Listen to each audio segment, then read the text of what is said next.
মক্কায় ইসলামের আবির্ভাবের প্রথম ভাগে যারা ইসলামের ছায়াতলে আশ্রয় নিয়েছিলেন তাঁদের মধ্যে অন্যতম হলেন আব্দুল্লাহ বিন মাসউদ রাদিয়াল্লাহু আনহু।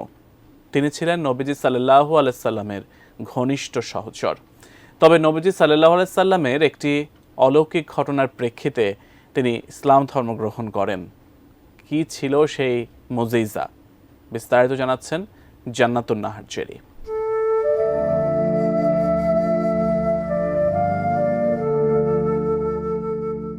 আব্দুল্লাহ ইবনে মাসউদ রাদিয়াল্লাহু আনহু ছিলেন একজন রাখাল। ইসলাম গ্রহণের পর সেই কিশোর বয়সেই তিনি নিজেকে উৎসর্গ করে দিলেন ইসলামের খেদমতে রাসূল সাল্লাল্লাহু আলাইহি সাল্লামের কাছে।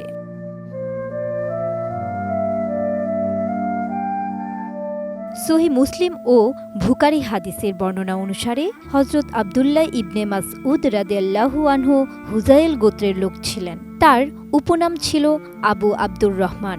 তিনি ষষ্ঠতম ইসলাম গ্রহণকারী হিসেবে কথিত। তার জন্ম আনুমানিক 594 খ্রিস্টাব্দে। সবাই তাকে ইবনে উম্মে আবদ বলে ডাকত। মক্কা নগরী থেকে দূরে উকবা ইবনে আবু মুতাইয়ের ছাগল চড়াতেন তিনি। টপার ননস্টিক কুকওয়্যারে 5 স্তরের ইউরোপিয়ান স্ট্যান্ডার্ড কোটিং থাকায় খাবার লেগে যায় না। একদিন তিনি মক্কার মুশরিকদের সর্দার উকবা ইবনে আবু মুতাইয়ের ছাগল চড়াচ্ছিলেন।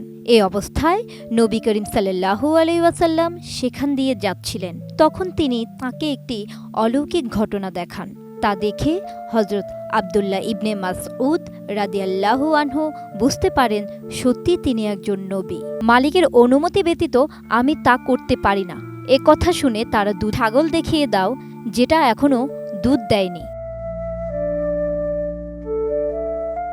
রাসূল সাল্লাল্লাহু আলাইহি ওয়াসাল্লাম আর তার সাথে ছিলেন হযরত আবু বকর রাদিয়াল্লাহু আনহু।